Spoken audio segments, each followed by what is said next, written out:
Hi, this is Margaret Scott, the first female writer on Transformers Comics, and you are listening to All Things Transformers.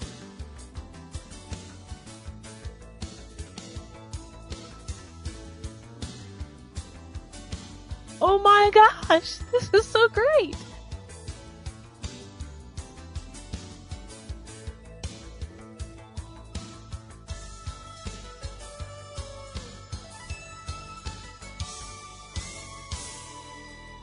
Hit record.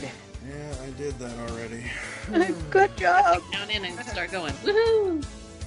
You've just jumped inside the Pull Bag. Join TFG1 Mike and the rest of the comic reading crew here at the GCRN as they make their great escape into comics. From DC, Marvel, IDW, Boom Studios, Zenoscope, and more, we have everything you want to read right here. Transformers comics? Yeah, we cover that. He-Man? Yeah, sure. DC superheroes like Batman, Batgirl, Nightwing, and Batman Beyond? Yep, we have those too. How about TMNT from IDW and I Hate Fairyland from Image Comics? Yeah, we have all that here. Plus, so much more. It's all inside the Pull Bag here on the Geekcast Radio Network. So without any further ado, it's time to talk about the comics we are reading right now here inside the Pull Bag.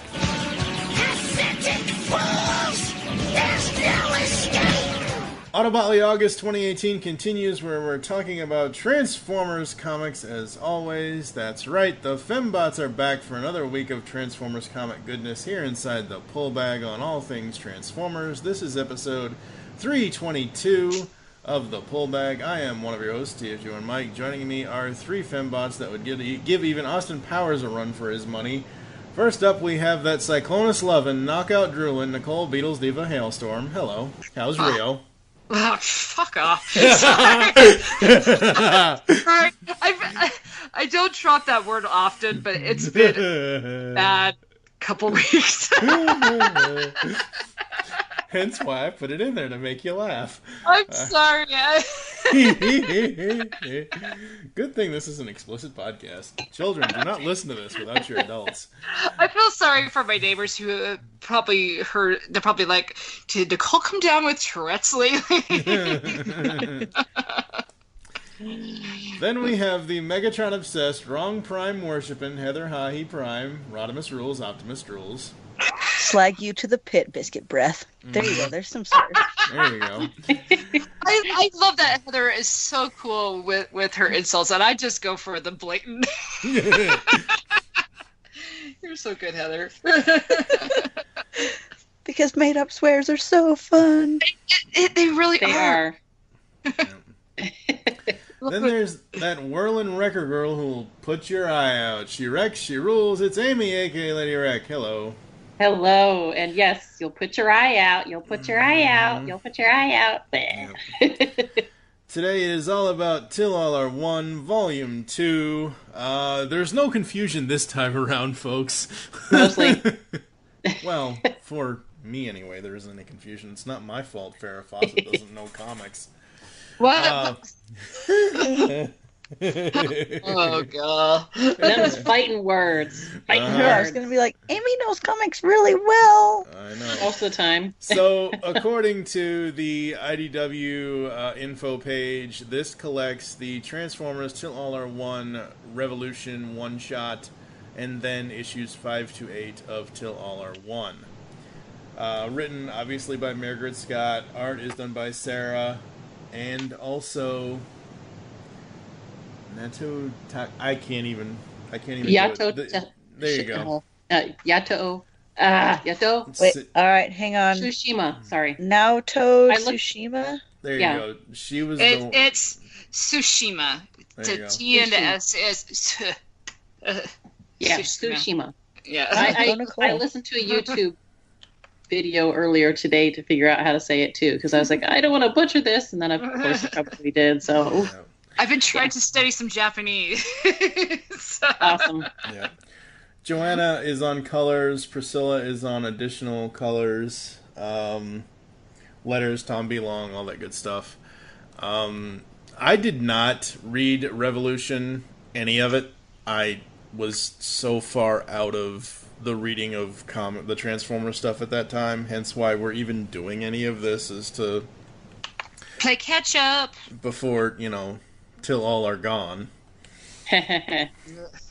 So, as always, or as we've been doing, we're each going to synopsize each of these issues really quickly, and then we'll discuss them, what we like, what we didn't like, all that good stuff. And Aimee has double duty, so she's going to be revolutionizing the revolution. Whoop, whoop. Do you want me to put, all of the art and colors and everything in there as well, or? I just did all that. Okay, then we'll just jump past that. Okay, so the revolution to all are one shot summary. So Optimus Prime sends Magna and Soundwave to bring Windblade to Earth quietly to check out why Metro Titan, not Metroplex. Yeah, not Metroplex, but Metro Titan can't talk. He's not talking. Windblade uses her expertise being a city speaker to see if there's anything actually physically wrong with him, which there isn't, at which point she realizes he was staying silent because there was only one bot he really wanted to speak with, and that was specifically Optimus Prime. Mm-hmm. Because they don't know the Titan's intent, he's new to everybody, Windblade opts to merge her mind with the Titan first. And, of course, he takes offense at this because you're like, hey, what is... yeah. I mean, he didn't say hey, but, he was like... He's not very happy with the fact that why didn't the Prime trust me? But he allows her to make contact with the person who he has a message for Optimus Prime. So Micronus Prime happens to be the dude that has a message, and he's one of the 13 original Primes, but his message isn't one that can be told, but rather experienced. So we're going on a quest, sort of. Oh, quest! You love a good quest. Yep. Insert Swerve love right there. I was gonna say, where the hell is Swerve? He should be in on this too. So if he's listening, he'd have really fun at this point. Her consciousness is basically given a tangible cloud-like form, and she's sent to the microspace through something called the Entropy Cloud. And this cloud is attacking the subatomic realm. She's captured and is brought before the Lady Shazrella to be interrogated and tortured. She learns about what is happening through Lady Shazrella. But when she is unable to answer... Is that because they couldn't get the term Barbarella? I don't know. Probably. Yeah. So when she's unable to answer all of her questions in return, because she had questions back, that's when she gets tortured by this Chica. So Shazrella gets called away, and one of her handmaids releases Windblade and begs her to help before she is shot in the back. Windblade returns to Metro Titan and tells everything to Optimus Prime. But he refuses to do anything about the microspace, being skeptical about any of the Primes, as there were too many corrupt ones as well as good ones. So and this doesn't sit well with Windblade because she's like, hey, she pretty much points out that there are many following you over your extreme actions on Earth, and you're asking for support, but you don't give it when others are in just as much need and as much as if not more pain. He makes the distinction that he never paraded as being divine and explains himself so that others understand why he does what he does, and that, to help him accomplish the thing that he set out to do. And she's not happy with his response, but vows to continue to serve him as she would do anything for a Prime. Wow. And that's pretty much the issue. We take a little jaunt into microspace. We see our first actual on-the-page version of Micronus Prime in IDW Comics. Mm-hmm. He's been mentioned before, but he never actually was on the page, and so now he is. We actually had a conversation with the dude, so it's cool. Woohoo! I love the cover for this only because it's Sarah.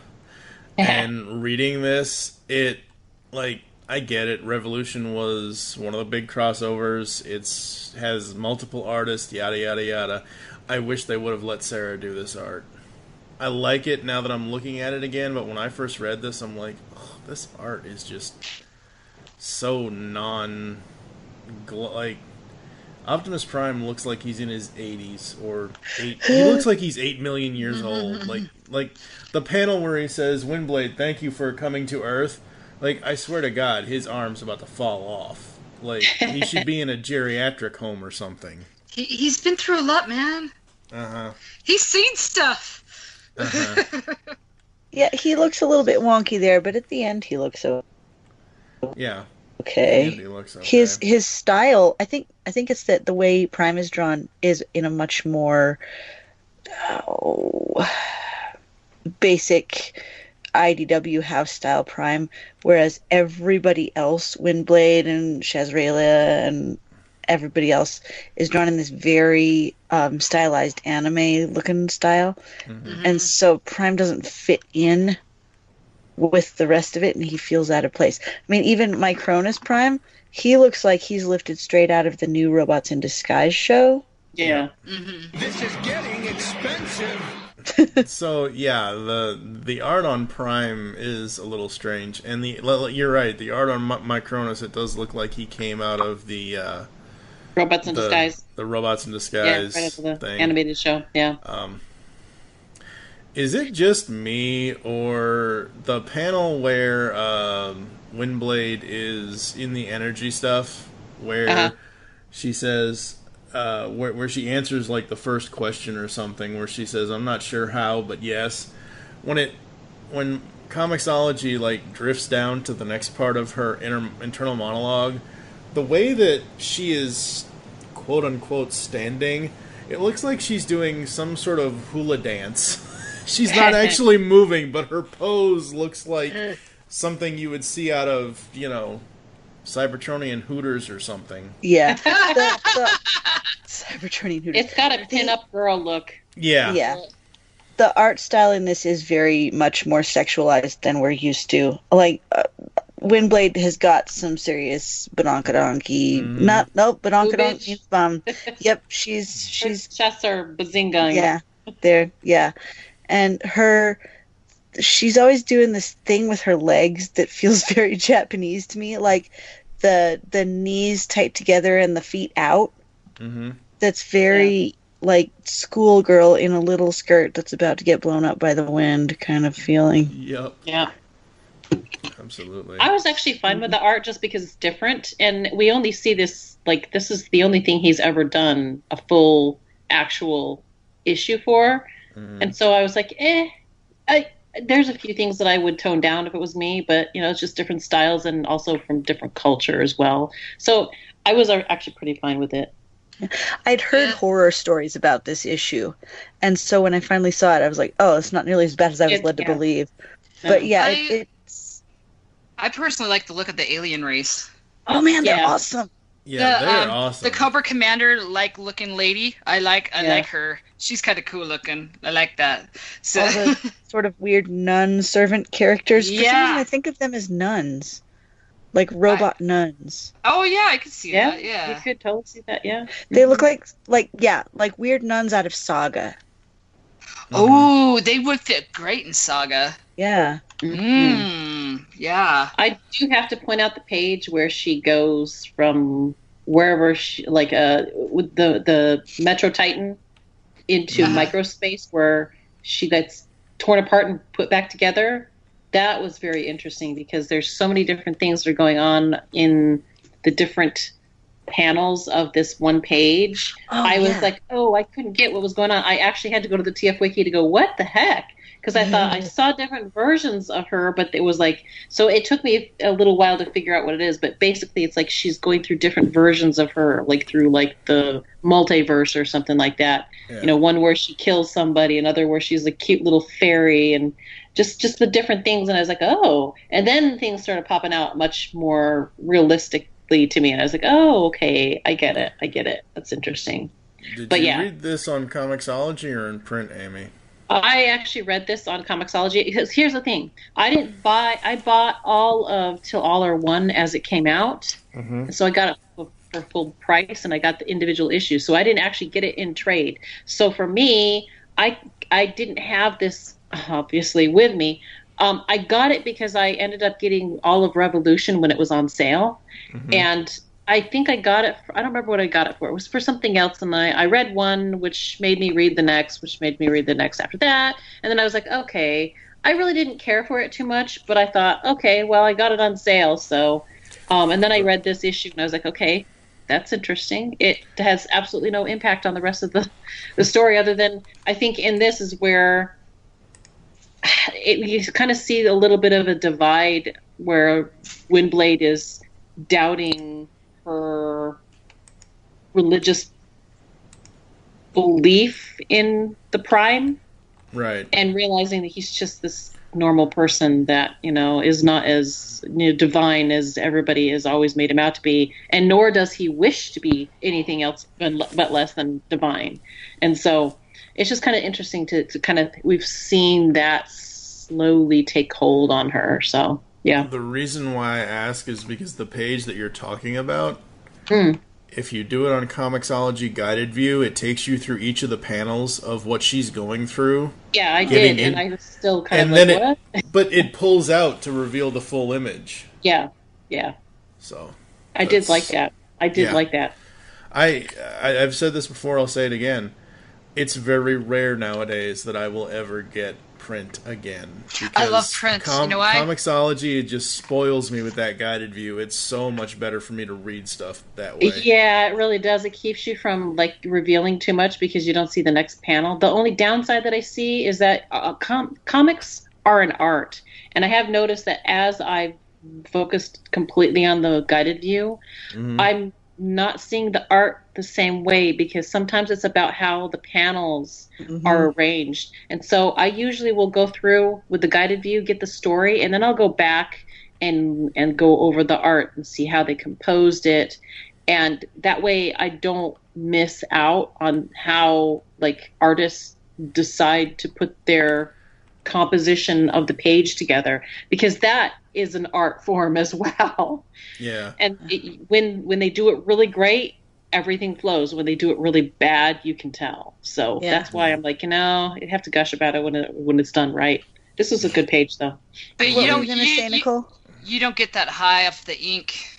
You don't. Let me tell I tell you, right? no, really, I love the smell of comic books. There is something about it. There's something about the page and the ink and the feel of the page. When you open up that fresh comic and you're just like, it smells so good. Or especially when you get a hardback trade. I just got a Teenage Mutant Ninja Turtle, the IDW collection, another collection just last week. Oh, and you open and crack that spine, and it's one of the best 15 seconds resident of comic my life. dealer. I know. It's just, I'm not kidding. It is like crack to me. It's like, oh, here we go. This is the best 15, 20 seconds I'm going to have of this day. Crack open that spine. Ugh, it feels so good. And you just whiff in the ink and the page like, oh, wow, it's euphoric. Hey, Okay, now Nicole, you figured all I of those want out you to- there that tried to stop sniffing dry erase markers. They're like, I got to get a book. Nicole, I want you to get sleep, but I'm also really enjoying no sleep, Nicole. Yeah, I do agree. The hardbacks or the super big collected editions from IDW, I wouldn't mind grabbing those to collect them and to go back and look through them. But for a reviewing standpoint, I cannot there was a couple of times around 2014, after about the first year of the show, where I would go out to my comic shop and buy 2 or 3 books and want to read them right away just so I could read them for enjoyment. I ended up falling asleep with 2 of them in my hand, so it's I just can't.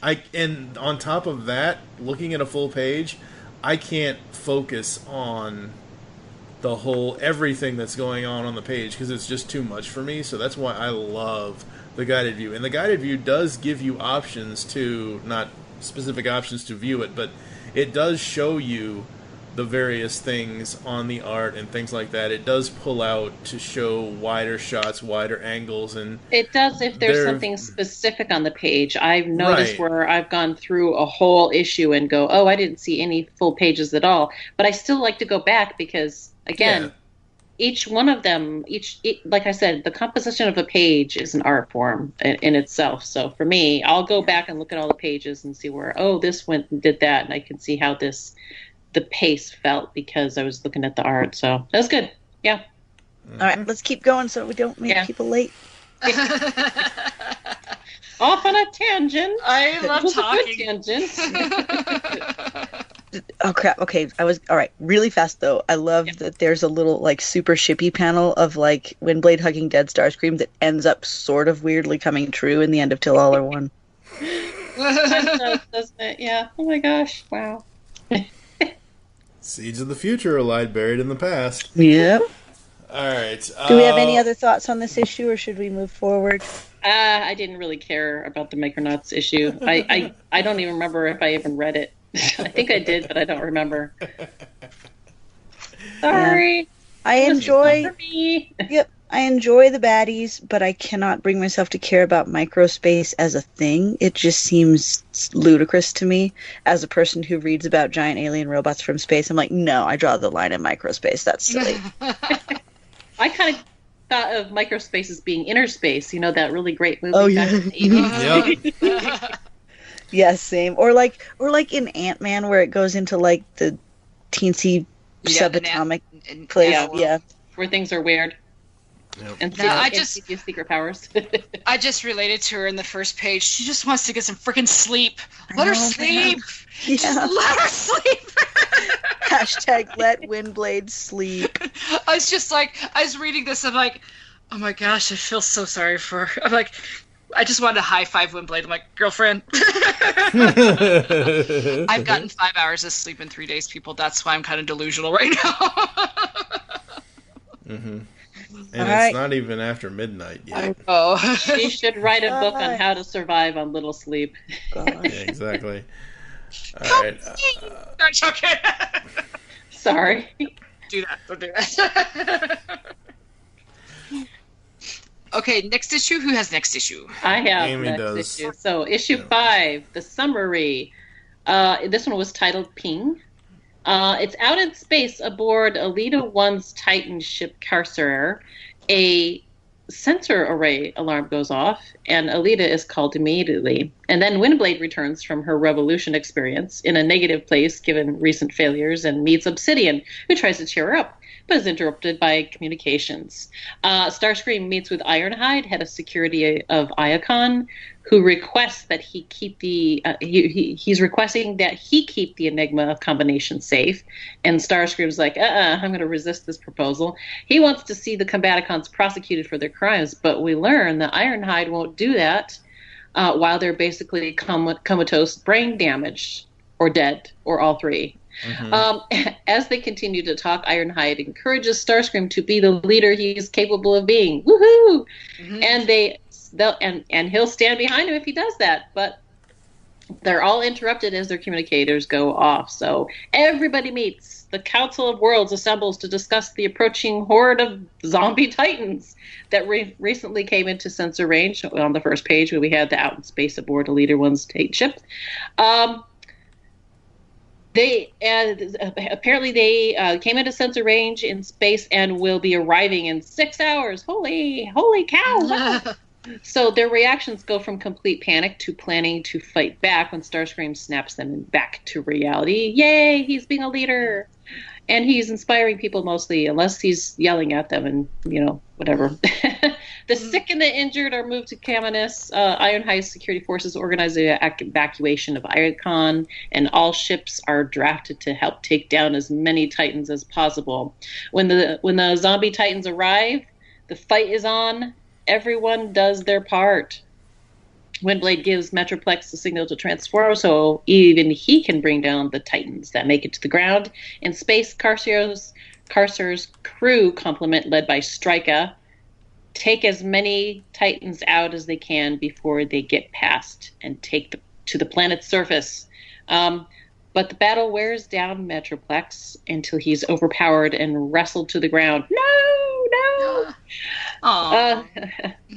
Starscream calls Alita 1 aboard Carcer and requests that she help them on the planet's surface by bringing Carcer down, and she listens to him, and she hangs up on him.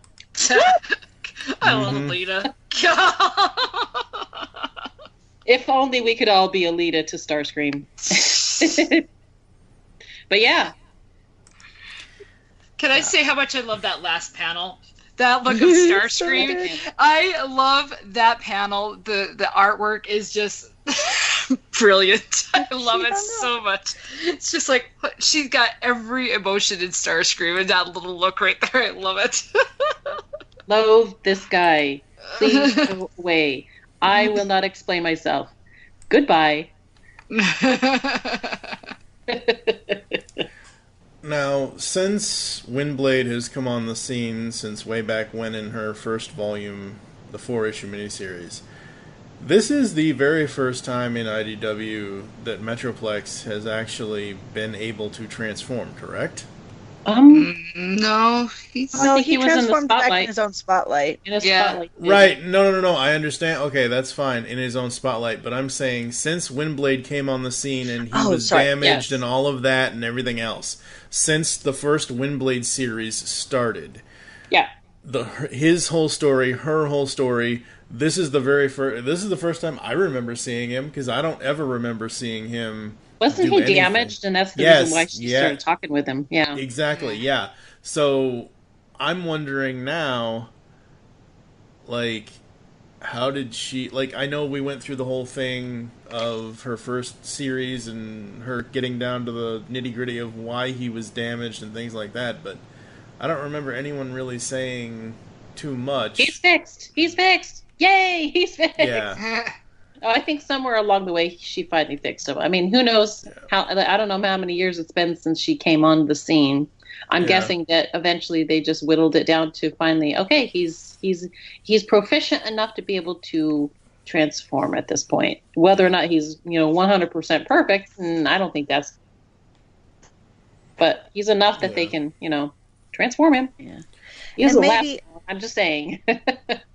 And maybe this is just my fanon showing, but do they have some sort of self-healing stuff that once she kind of got his brain working right, that he could start to kind of put himself together? I mean, we know that he can move his own brain around. Yeah. No, wait, no, he wasn't doing that. That was Chromia and Nautica and Windblade. Yeah. But he seems like he's this weird combination of totally self-aware and self-sustaining and autonomous, but also at the same time really weak and dependent. He's an old man. Yeah. I do love the opening shot though of him, Metroplex online, the close-up and then the spread out to see. Oh man, that was so cool. Sarah has done an amazing job drawing him. Joanna and Priscilla on colors. So good. Good times. Love that. And I love the style and look of Alita too. Mm-hmm. She's buff, man. Yeah. I would not want to meet her in a dark alley. Her and Strika. Oh my gosh, Strika. I love Strika. Strika's sauce. I think she is so underrated. I love that woman. She is awesome. There's a lot of good art in this. I really like the scene between, what's his face? Is it Fizzle? And Beast? I just like everything about that entire scene. I mean, even just the one where you just see them both, you are looking over their shoulders, and Razorbeast got his hand on, like, Fizzle's chair, and they're both looking at Starscream. That's just good composition. Yeah, if I was reading this back when it came out, I would have been jaw dropped on the floor, really pissed that I had to wait another month after the end of this issue. Like, she hung up, and then that was the... Like, really? Come on! She hung up! I kind of had that... in Jurassic Park, the first one, where the little girl's like, she left us. That's kind of the I was like, she hung up. It's the first time somebody's hung up on me. Yeah. Yeah. I actually like it better knowing the reason for what Elita's doing, because at the time when we were getting it in single issues, it just struck me as Starscream's the one being petty. You underestimate the depth of my pettiness. But she also felt selfish because we didn't understand why she was doing this. And so I was just irritated at her. I think that was intended. Oh yeah, I think definitely. we were absolutely intended to feel irritated and prickly toward her because she just hung saying up. But she I- also, since she came on the scene, she just has run to the beat of her own drum. Yeah. Yeah. Can I just say for this issue though, like, I actually like Starscream as a leader. I'm like, wow, he's actually taking in account not for his own sake, but he's actually being a good politician. Is that an oxymoron? A good politician? It's like that pep talk that Ironhide gave him actually worked. Yeah, so it's just like he's actually getting things done. He's not thinking only about himself. He's putting together a plan. I'm like, wow, I'm impressed, Starscream. I really am. I'm like, his character has definitely grown. I mean, if there's two characters in the IDW universe that has grown in like the last 2 years, it's Starscream and Windblade. It's amazing how much those two have gone from one end to the other. It's amazing. Yep, it very much is. That's very true. Because from here on in, he makes a lot of really good choices. Bumblebee gives him the face. It was just so nice watching him actually lead instead of just scheme. Yeah. Uh-huh. Because up until now, Holly's done a scheme against Windblade, but to be honest, she has sacrificed a whole heck of a lot, and we're going to find out more about that as we continue with the rest until all are one. Yeah. Do you guys know, I feel like, okay, so the page where it's just 2 hours to impact, 1 hour to impact, and you're seeing everybody as the time comes closer, and it's reminding me a ton of something, but I don't know what. Like, and maybe it's a thing in all the old World War II movies ever or something, but it's got that same sense of, we're going to make you sit with this and know that the badness is coming, and everyone is as ready as they can be, but you just see people waiting, and that's just so good. Yeah, it is. Yeah. For sure. Anyway. No, issue 5 was really great. The cliffhanger was good. I love the art. Margaret's writing continues to exceed all expectations. So, absolutely love that. Yay! All right, Nicole, you're up on issue 6. Okay, I apologize. I'm not going to do an in-depth review like Aimee. Aimee does a great job. We should just have her do all the work then. So basically, issue 6, we start off with we have oh my gosh, Metroplex. I wanted to say Metro Titan. I'm like, no, other guy, Metroplex. It's confusing. The names. I know. Yeah. But we also see Windblade's inner dialogue. She's coming to as she's trying to work with Metroplex. You know, she's coming to think of Cybertron as her home, and she's trying to get Metroplex up and about. And then you see the Titan, the other Titans, the dead Titans, come to Earth, and everyone's trying to struggle to stay alive.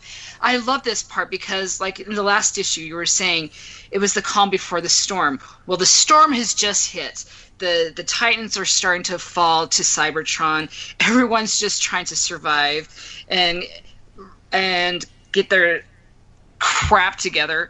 Here comes the speedsters. Well, I love that knockout's here. It's my issue to review.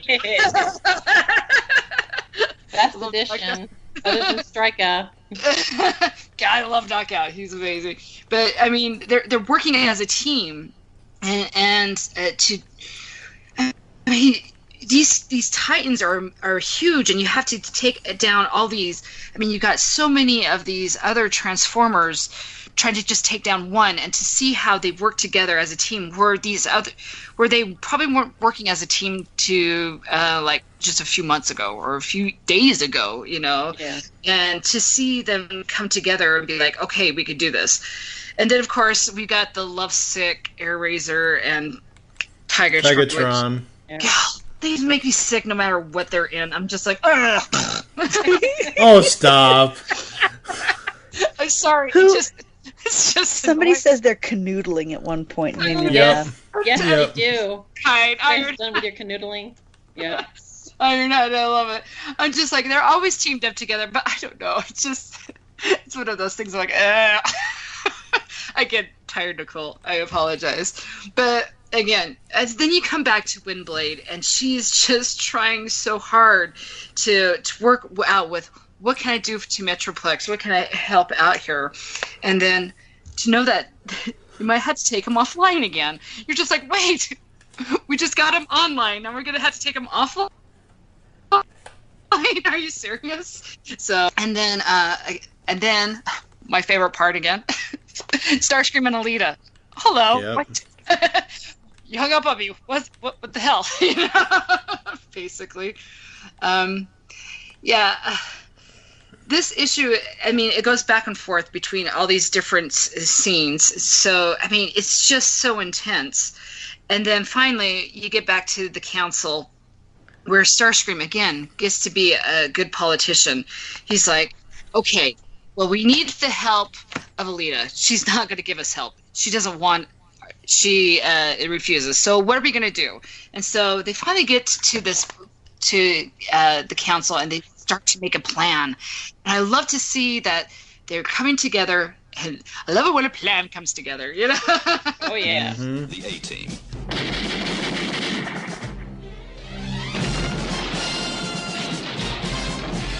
I love it when a plan comes together. I love when a plan comes together. And I love it that Windblade is the one that comes up with this. And Starscream is just like kind of proud. Like, when did you become such a schemer? I love it. Because it involves a Titan. That's why she's scheming. Yeah, love it. But then they're trying to, because of all this, they're trying to get everyone off planet. And that includes the prisoners. Well, our favorite prisoner, Chromia, is trying to make it out. And then, of course, she sees Ironhide, and she tries to be like, you need to get Windblade. We need help. Because, you know, Chromia knows Windblade better than anything. And she's like, she's going to do something stupid. And I love that she was so blunt. She's like, she's going to do something stupid. And I love that about Chromia. And she says it out of love. I love that about her. But again, I'm mumbling, and I apologize. But I love, there's this one panel that has just the ragtag team that you probably would have put up together, and they're like, what should we call ourselves? You know, and they never really did give themselves a team name, did they? No, they didn't. No, they didn't. Dang it. But, and then to know that they're actually getting this plan together to go up to space, to go face Alita 1, to get her, I just lost... Carcer, yeah. To come down and fight with Metroplex. And again, we have another... I guess would Devastator be considered a Titan? He's not really a Titan. He's a combiner. He's a combiner, yeah. I say how wonderful these colors are. Oh my gosh! The panel where Devastator says, you know, Devastator failed the Chosen One once. We will not do it again. Yeah. That panel, oh my god! Like, he hasn't looked that good in 35 years or more. Like, he's so nice and shiny. You know? Yep. It's like they said, hey, you guys helped us out, so we'll give you a buff job, you know? Buff you up really good since you helped us out with the Combiner Wars. Give them a little bit of appreciation. Yep. And I love that the Windblade's plan is to hide herself in all the warships as they try to sneak on to Alita's Titan. And I'm like, oh, that's kind of cool. And she's like, don't worry, they're not going to be paying attention to us because Devastator is, you know, the main focus right now. And well, I love that. I think that was so cool. I'm like, oh, Windblade, you're so awesome. So that was the end of it. So you see Devastator come down, do the superhero pose, you know. Mm-hmm.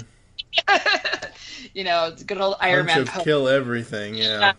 like I said, he just looks amazing doing so. And of course, Alita and Obsidian are just like, yeah, this isn't going to bowl over well. And so here we go. We're taking the war from off of Cybertron into space. And now it is going to be Alita 1 versus Windblade. And it's going to be awesome. Oh, yeah. Sorry, I rambled there. I apologize. Yeah, I love this issue. I think this issue has so many good, interesting things. The fact that they can fit a semi-love story within the rest of, oh my god, these undead things are coming to kill us, and now we have to deal with Alita 1 and her not letting us figure out why her Titan won't transform. The fact that Tigatron and Airazor can basically be oblivious to all of this. Like, yes, they are fighting, and yes, but you don't ever see them not together when they're fighting. So it's like they have some weird romantic war love story. I don't even know. It's gaggerific. I don't care for those two. I apologize. I know there's some fans out there. I'm not one of them. Yeah. I just think it gets in the way. I'm just like, there's good love stories that happen. To me, it feels forced. That's just me. How does it feel forced? They were in love in Beast Wars, so it just feels forced in this storyline. It's just like, oh, well, there's so much going on. Oh, let's put these little cutesy lines here and there. I'm just like, I don't know. I get what you're saying, because they both have kind of a pedantic way, especially Tigatron. He's always had that pedantic way of speaking. And so in this comic book, it feels out of place. Yeah, I mean, like, it just feels out of place. Yeah. Wrong timing, I guess. But it's definitely their characters. It's definitely them. But maybe it's just me. I'm just a little bitter old maid. Okay, there you go. No, I get that it doesn't quite feel like it meshes. I wouldn't take them out necessarily. No, I wouldn't. But they feel like fan service. Yeah, they're a good team. They work together as a fighting team. But yeah, the whole love story kind of felt a little bit out of place. So I think the reason why is because they're automatically just doing what they already did in Beast Wars. Yeah. And we don't have any build up to that, so we don't see how they struggle to become in love. Like, everybody is shipping over, Windblade and Starscream because there's so much conflict between them, but there's really good chemistry as well. And so it's easy, like, hey, we know nothing's going to come out of that one, but that's because we're working for it, that we want to see it so badly. Whereas those guys, there's no we don't have to really invest anything. They're just already in love. Well, right, because when we first met them, they had already been, like, Eucharis was already a thing at the time, until Unicron ate it. But we didn't go on a journey, so that's why we don't care. Right, exactly. Like, we didn't go on the journey with them in the book, but just from a fan service point of view, oh, cool, they're here, they're in love, that's great, because we already knew that that's what always happens with the two of them. Yeah. Yeah. And I think as a contrast to, for instance, and not obviously in like a sexual way, but the way that Windblade and Metroplex love each other is precious and understated and beautiful. Love that. Yes. And like, you feel absolutely everything, and it's done in just tiny expressions and small moves, and it's beautiful. Like, I'm just looking at the page where she's trying to save him and ends up having to disconnect his brain, and it's so sad and beautiful because he's so little. It's just because she struggled so hard to get him online, and she's like, now I've got to take him offline. Are you serious? This is crazy. It's gonna save his life, though. I'm just saying. I know. I know. It never feels like she's turning off. They'll just take him apart unless he goes inert and they think that he's dead. So it never, whenever she's interacting with him, it never feels like she's interacting with a fancy computer or a complicated machine. It always feels like this very really personal, specific, because it's not even the way she interacts with other Transformers of her own type. It's really well written. Yeah, it is. Yeah. It really is beautiful. It's really beautiful. It's this combination of I'm talking to someone who's sort of a god, but also my child, but also very old. Yeah, and just like it's real. I love this whole and that panel where he says "wind voice." I know, that. And he's got like a bloody nose. And he's just like, why did you do that? Yeah. No. And her little, I'm sorry. And his little panel things where he's like, hurts, make them stop. I'm like, gosh dang it, man. Yep. Anyway, but yeah. And also, other thing that I have to point out, Alita, her refusal, because in this one, Obsidian actually tries to get her to say, wait, maybe if we've explained the reason why, and she absolutely refuses to even do that. And I was like, you know that if you talked with Windblade and gave her a really good reason why he's got to stay, not, you do realize that she'd probably go, oh, okay, yeah, this is bad. Yeah. But here's the thing, though. That's why I appreciate knowing what I know in the future. Yeah. When she finally explains that the reason they don't is because they have seen how Liege Maximo gets people twisted. She cannot trust anyone. If it was just Windblade and there was no Liege Maximo, then she'd be like, yeah, okay, so here's why we can't do it, blah, blah, blah, it's bad. But she is just too afraid of letting the knowledge that Liege Maximo exists out. Yeah. Because she's just seen too many times what he is capable of. And Starscream exists on this planet. And has currently power over Windblade. So she just can't.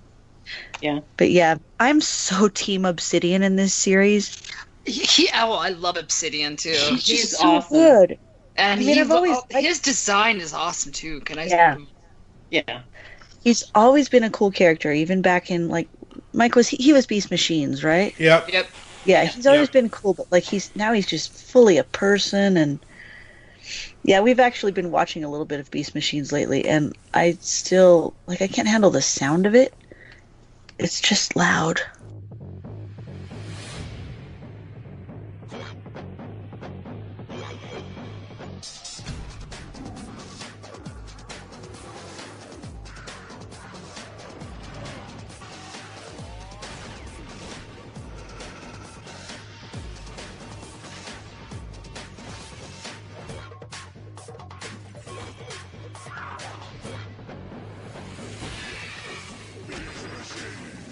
I love that. I love the music in that series. The music is cool, but they only had like 3 cues and a lot of clanking and kathunking. I don't know how. I mean, unless you're talking about like the Viacons and stuff, because everybody else is techno-organic. When you're going from sorry, we're not talking about Beast Machines, but when you're going from Beast Wars and the way that's written and the clever repartee and all that stuff, and you go into Beast Machines where it's much less talking and more doing, it's rough. That's deep freeze cold.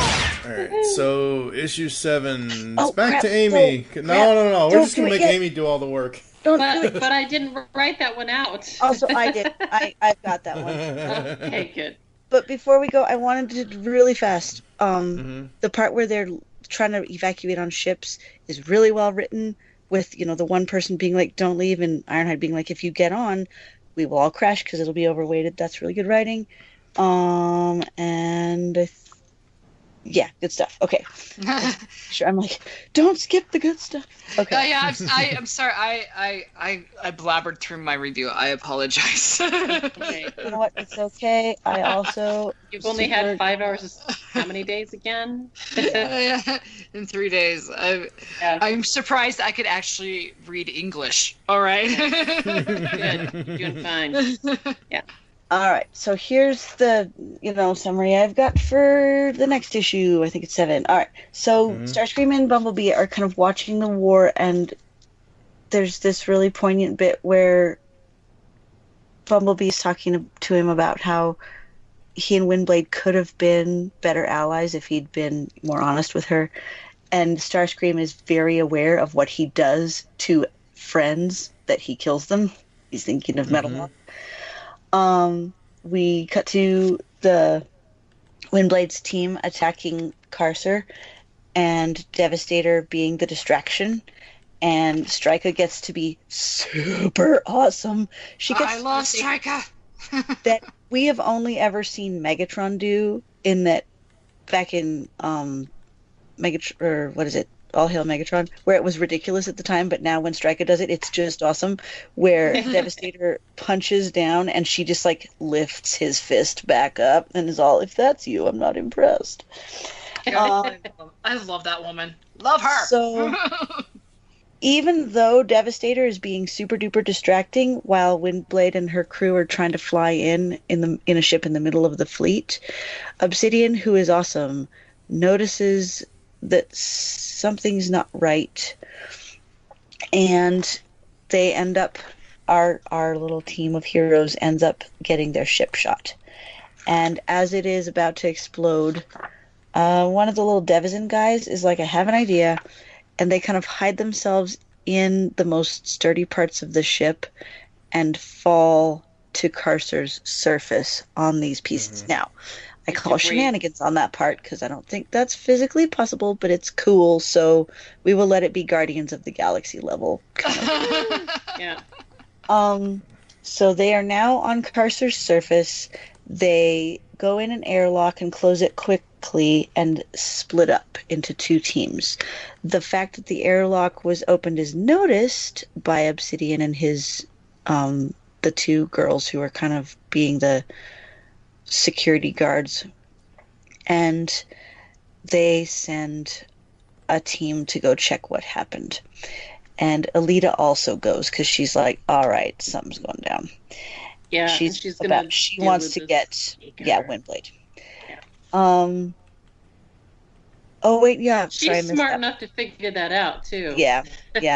And they do kind of see one of the teams running. Anyway, Windblade catches up with Team 1 and pulls a gun on them and shoots Windblade as, what is his little, the guy who looks like Swerve, like Sparkstalker or something, is trying to protect her. And he says, "No light," and gets shoved to one side, and we find out that the quote-unquote Windblade Alita shot was actually Lightbright, who Sparkstalker loves and he was trying to protect. Right. That she had a little hollow, the thing that the badgeless have. Hologram thing. Yeah. Windblade Something goes that in the last issue they asked, she asked for, and so she got one, and the guy was like, "I don't know how this is going to help you." Yeah. Oh, I didn't catch that. Good job. Yeah. Good catch. Totally didn't catch that. Anyway, Windblade's in the brain module or area, but Obsidian has beaten her to it, and he's like, he tries to reason with her, but he still won't be super clear. And he's just talking about you can't afford the cost of activating him. And Windblade is like, "I've sacrificed so much I know about cost." And yeah, then everybody jumps on Obsidian as he attacks, and they manage to pull him down, and he's just begging her not to connect to Carcer. Yeah. And there's this amazing panel of words where after you know what happens, you can kind of tell what he was saying, and it's cool. Carcer something, free him, we will, anyways, really good. And she plugs in, and then the art is amazing, and we find out that it is Vigilem. So, which was teased in Revolution. When I first read it again to refresh for this, I thought, "Oh no, they spoiled something," and I went, "No, if you've never read this, you won't know that when they said Vigilem and Liege Maximo, that you were about to take this journey to find out who Liege Maximo and Vigilem is." And yeah, this is the payoff right here, which I think is really cool. If you're reading this for the first time, you get that payoff that was kind of laid in that. So I thought at first maybe they put the Micronauts, whatever, the Revolution issue in the wrong place. Actually, I think they put it in the perfect place. Yeah. So, yeah. It really flows story-wise. Yeah. That last page, oh my god. That last place. It's so good. It's beautiful. Oh my Wake up! Wake up! And it's like, never again. I'm never going to be that again. What? Uh-oh. The panel right before the last page of Windblade when she's plugging in. Also good. That's the best I've ever seen Windblade look. Even though she's going through an emotional roller coaster by, plugging this thing into her head, but just the way that she's drawn, the way that she's colored, the way the background is, it's amazing. Yeah. I absolutely love it. And then obviously the last page where we get the reveal of Vigilum, it's like, oh, shit's about to hit the fan. Yes. But the good thing is that this has all been leading up to that little secret that we didn't know. Mm-hmm. And within one issue, I went from hating Alita to going, oh, snap. Mm-hmm. She's got a really good reason. I was like, oh, crap. What the heck? Yeah. Oh, man. Yeah, I was like, went from, oh, I don't really like Alita to, dang, no wonder she is who she is, because this is going to be bad juju. Yeah. Mm-hmm. I also love the fact that in this issue, cracks are starting to show again with Starscream. He's usually very specific to make sure that nobody else hears him when he talks to Bumblebee, and people are starting to overhear him. They're like, oh, what did you say? That's right. What did you that's say? Right. What'd you say? Air Razor's yeah. I even went and read just what Air Razor would have heard when Starscream's talking to Bumblebee, and I'm like, it sort of makes sense right a bit. No, it stopped making sense. And that's where she looks and is like, what? What are you talking about, dude? Amy, where does it talk about Vigilum in the Revolutionary issue? At the very, give me just a second. Keep talking, and I'll let you know in just a second. Sorry, I know that's not important, but it's something that I managed to totally miss. Yeah, no worries. I'll go find it later. Because, when I was first reading this, I was like, who the crap is Vigilum? Why? Yeah. I'm like, cool art. Oh, that last page is gorgeous. Oh. Yeah, the last page in issue 7 is amazing. This is one of the reasons why I love Transformers so blinking much. Because we can do things like character we know and love plugs another dude directly into her head, and they have this cool shared mind space thing. Mm-hmm. That is just neat crap. Neat crap. I love that.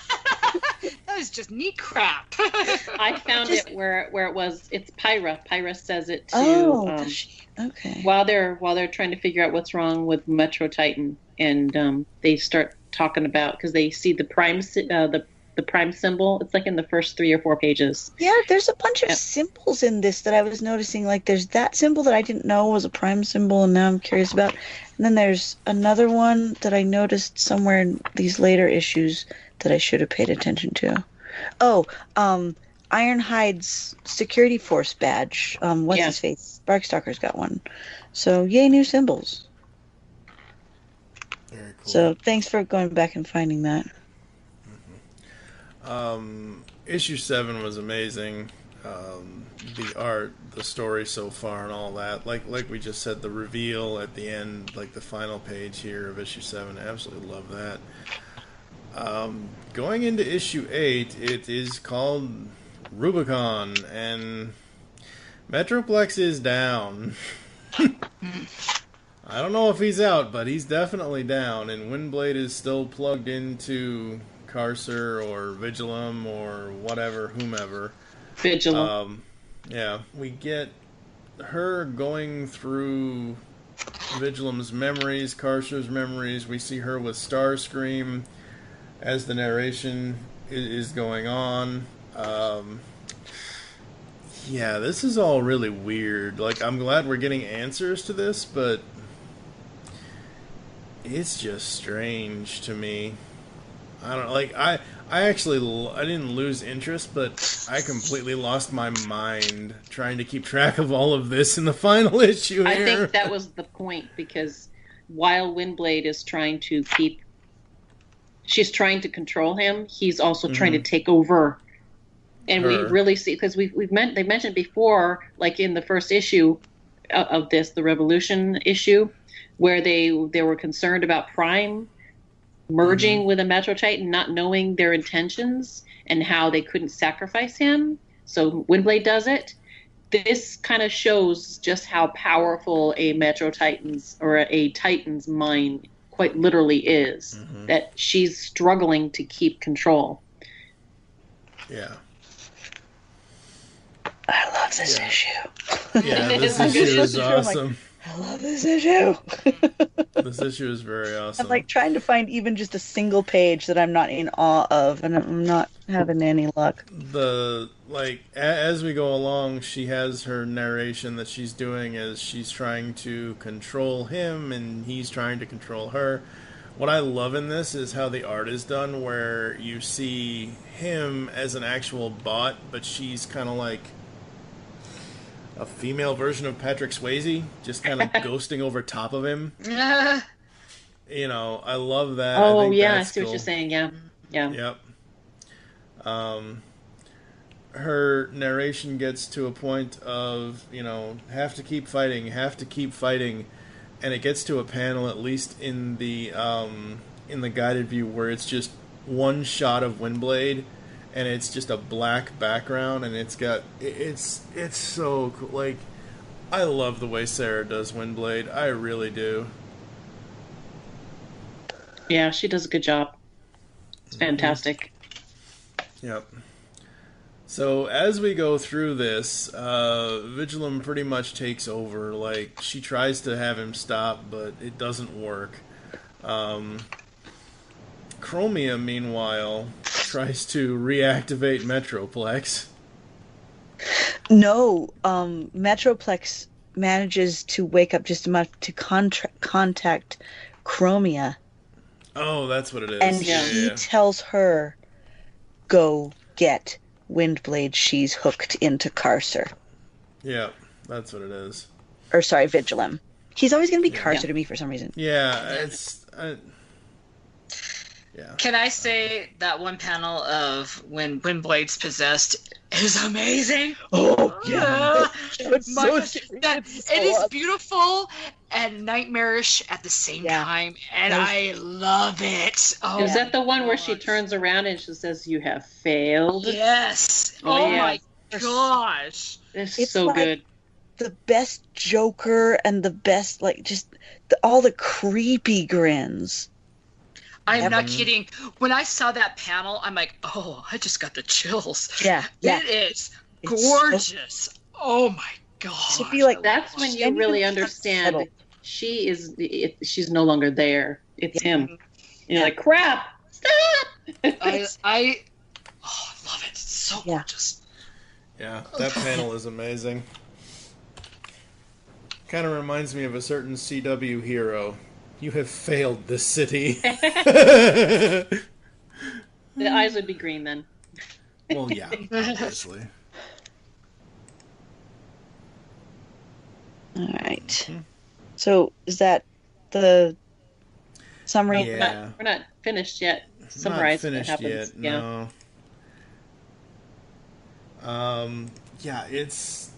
So she gets possessed, and he's taken over her body. And you have Alita, fighting back, and I just get so distracted by the art at this point. And of course, Leech Maximo ends up showing up. Not good. Yeah, Alita comes into the brain room, and she's trying to kill him before he releases Leech Maximo. Yeah, she's shooting at his brain, but it's cutting back and forth between the green where Leech Maximo is being let loose and the pink weapons fire of Alita shooting at the brain. And then also, Nicole, I think Strika gets killed here. I know. I won't accept it. Let's just say that Ratchet fixes her later. The thing is, she's too big of a badass to just go out like that. And it's so horrible because, Loki Leech Maximo's like, I'm sorry, I didn't quite make that out. She's dying. I'm not quite sure what she's trying to say right there. She's like, win.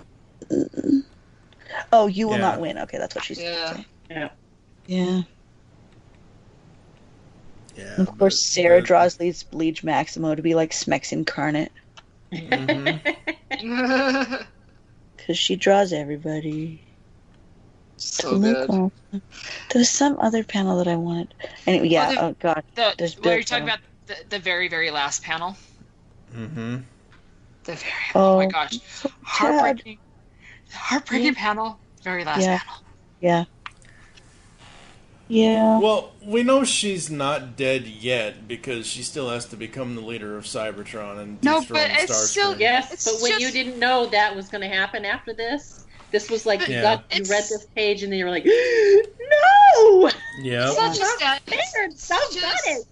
Yeah. If you put yourself finding your best friend in that kind of position where you've sacrificed your all and you're just like, I couldn't save her, I couldn't be there, and you're feeling sorry for Chromia even though she's done some bad things in her life. She's trying her hardest to make up for everything that she's done, and oh my gosh, there's so much pain and love and anguish in this one little panel, and I love it.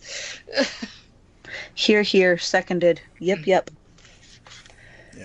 Absolutely. I mean, you could feel every emotion Chromia is going through right there. I cried. I'm just going to say, I cried when I got to the end of this one. Because we've been on such a journey with these two. Yeah. I mean, since, like, all four of us. Yeah. We podcasted about it. We've seen the journey of how, Chromia made bad decisions, and she took responsibility for those, and now, Yeah. You know what the sad thing is, though? What? As emotionally horrifying this final panel is, I know Chromia is a motorcycle, but I don't care. The way that she's drawn in this final panel makes it look like she has a friggin' fidget spinner on her back. A bended one. Oh, God. Yeah. It's a broken fidget spinner. That's because her heart is broken. Yeah. Uh-huh. Yeah. Mm-hmm. That is actually good storytelling because there have been times, more than Meets the I-47, where I was destroyed because I thought people were legit dead. Okay? Mm-hmm. I never once thought Windblade was actually dead here. And yet still, this packs a really good punch.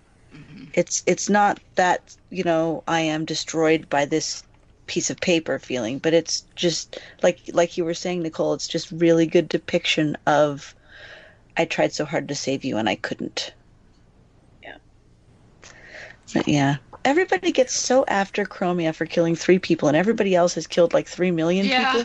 Yeah, I know. Like, guys, I know, right? And I feel like it was us readers who wigged out about Chromia to the point where they kept feeling like they had to deal with it in such a serious way, and everybody else gets away with stuff. I think the thing is that Chromia was doing it the way that she was doing it. That's a problem. Yeah. It's not that she was doing it, it's the way she did it. Yeah.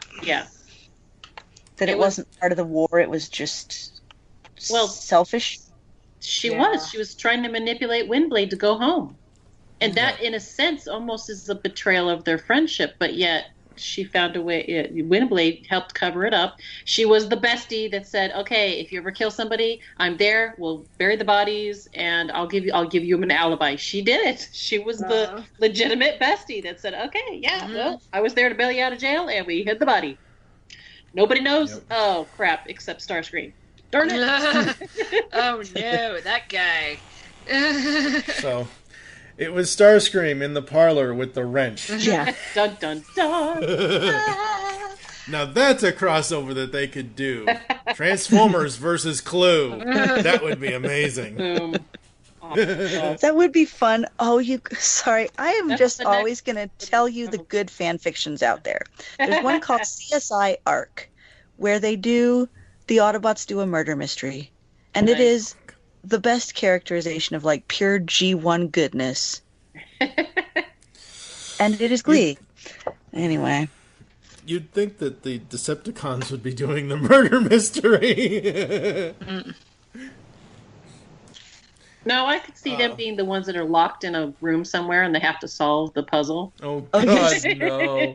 Oh, I love those. They're so fun. The escape rooms are fun, man. They are fun. The Decepticons wouldn't last 5 seconds in an escape room because Megatron would just blast a hole in the wall. That's true, he would. So, at the end of the trade here, if you have the Till All in One Volume 2 trade, they have all of the covers that were all the variant covers and things like that. Priscilla's cover for issue, I think it's issue 6 or 7. It's basically Starscream and Windblade. It's basically a poster of it's Starscream for issue and 5. Windblade's face. Yeah. Issue 5, that's what it is. It's their faces with Cybertron and all this, with Chromia and Obsidian on Windblade's side, with all the Rat Trap and whatever on Star. I love this. This is why that is the featured banner, because I love the whole half and half face thing for Starscream and Windblade, because it almost looks like Starscream is wearing clear lipstick. I love that you're like, I love this because it looks like Starscream's wearing lipstick. It's like, no. I love the one where it's Chromia's mugshot, where it's her up against it. That's hilarious. All of Priscilla's covers are great.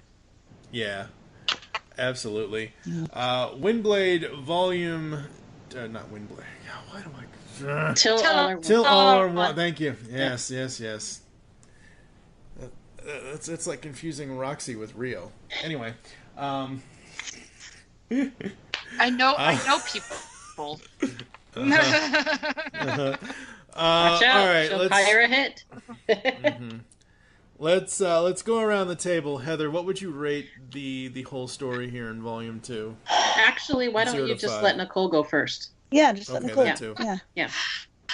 Okay, so the whole story, like I said, the only thing that I really had an issue with whole storyline was the whole Air Razor Tigertron thing. That was like the only thing that like kind of threw me. It was just like I was invested in the whole storyline, the whole Wade and Metroplex, and like I said, the Air Razor and Tron love story is the only thing that kind of threw me off. The artwork was great.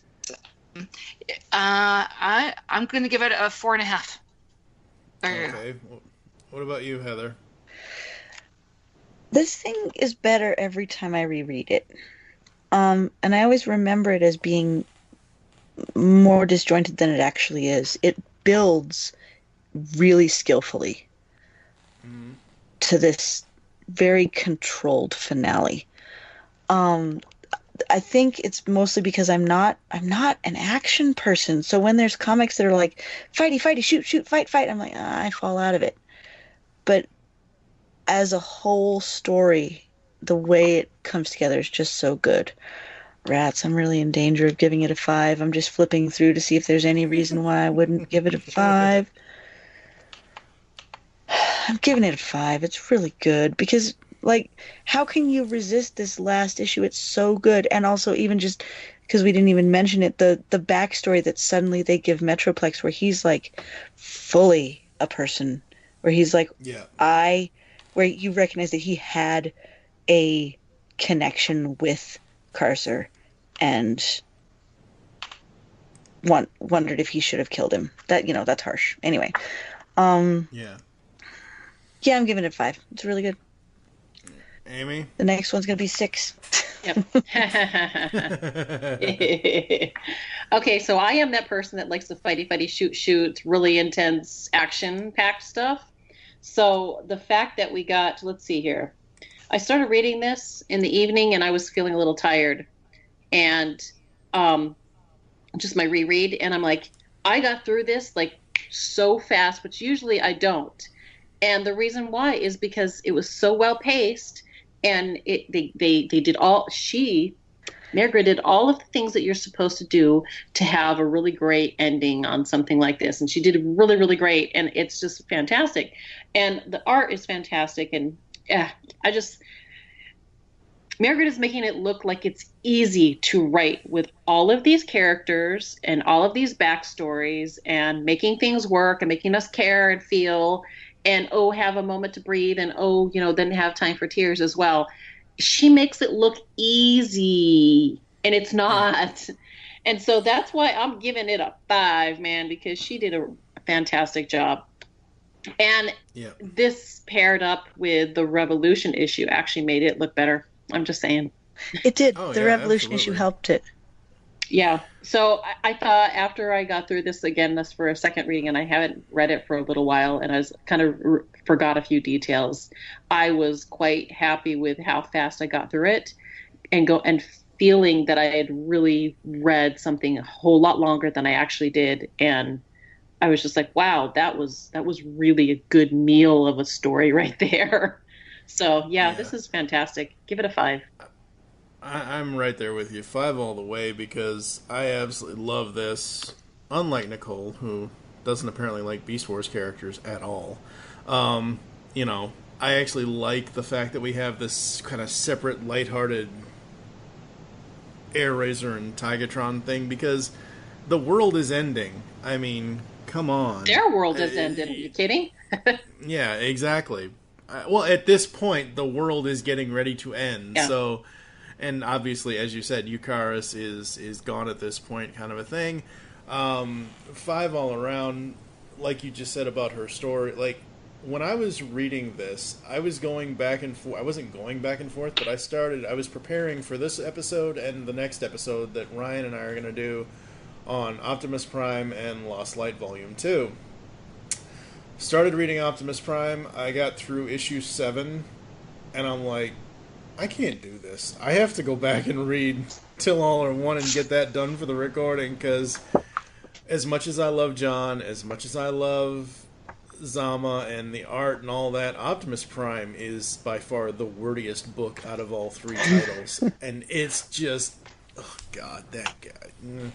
Anyway, yeah, 5s all around. Back! I'm better than ever! Look at this new paint job! I've gone beyond being just plain old Bumblebee. I'm a gold bug! So, folks, you can Google Beatles Diva, Beatles like the bug. Beatles like the band, not the bug. She's just a gold bug. To find Nicole, Aimee, where can people find you online? You can find me on Twitter at LadyWreck. Woohoo! What about you, Heather? Find me on Twitter at Ha Hee Prime. I am on Twitter at TFG1Mike. You can follow at Geekcast Radio at the Pull Bag on Twitter. Find us on Facebook, of course. Go to geekcastradio.com. Listen and comment on these episodes. Coming up next, as I just mentioned, Ryan and I will be talking about Optimus Prime and Lost Light Volume 2. And then that's the penultimate episode for Autobotly August 2018. And the final episode, the finale this year, episode 323.5, we are going to be reviewing Till All Are One, Volume 3. So not only did the ladies and I start Autobotly August this year, we're finishing it as well. Boom. Heck yeah. Yeah. Yep. So, Booyaka-chow! Please, no. No Michelangelo. Booyaka-chow! No. Oh, Stop it. That is It's the one true when Mikey. You hear a 3-year-old. It's the No, best it is when not. you hear a 3-year-old. Don't even get me started. It is not the one true Mikey. You take that back. It's the only Mikey I can stand at all. What? Townsend Coleman was infinitely better. Robots? Let's rock! And then Robbie Wrist in the original film in Don't even. I will fight you on Turtles all day long, just like you'll fight me on Prime. Yep. All right. Hey, what the? Whoa! And I thought insurance salesmen were pushy. Oh, a fellow chucker, eh?